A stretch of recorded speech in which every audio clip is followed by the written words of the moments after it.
परीक्षा यंत्रणेतून खासगी हस्तक्षेप मुळापासून संपवण्याची मागणी. अद्ययावत सरकारी केंद्रांचा प्रस्ताव.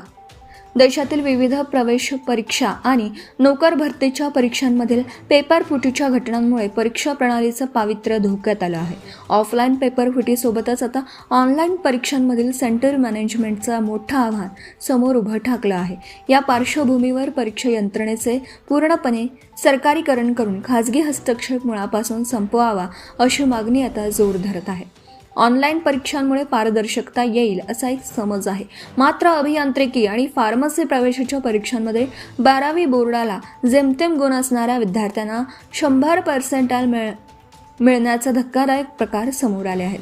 ऑनलाईन परीक्षा केंद्रांमधील गैरव्यवहार हे पेपरफुटीपेक्षाही गंभीर असून जोपर्यंत परीक्षा यंत्रणा खाजगी लोकांच्या हातात आहे तोपर्यंत निष्पक्षतेची आशा करणं व्यर्थ आहे, असं मत प्रवेश प्रक्रिया समुपदेशक सचिन बांगड यांनी व्यक्त केलं आहे. सरकारला सुचवलेले हे 7 उपाय. स्वतंत्र महामंडळांची स्थापना. केंद्र व राज्य शासनाने संयुक्तपणे केवळ कम्प्युटर बेस्ड टेस्ट घेण्यासाठी समर्पित महामंडळ स्थापन करावीत. सरकारी आवारात परीक्षा केंद्रे.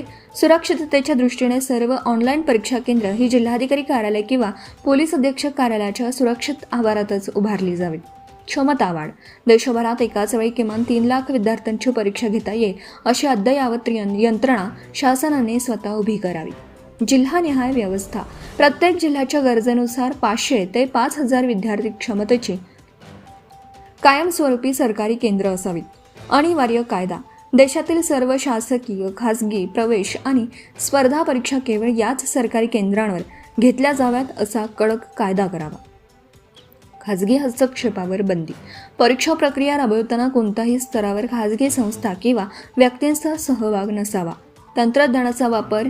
मानवी हस्तक्षेप कमीत कमी करण्यासाठी नवनवीन तंत्रज्ञानांचा AI आणि प्रगत सॉफ्टवेअर यांचा वापर करावा. Subscribe now and press the bell icon. Never miss an update.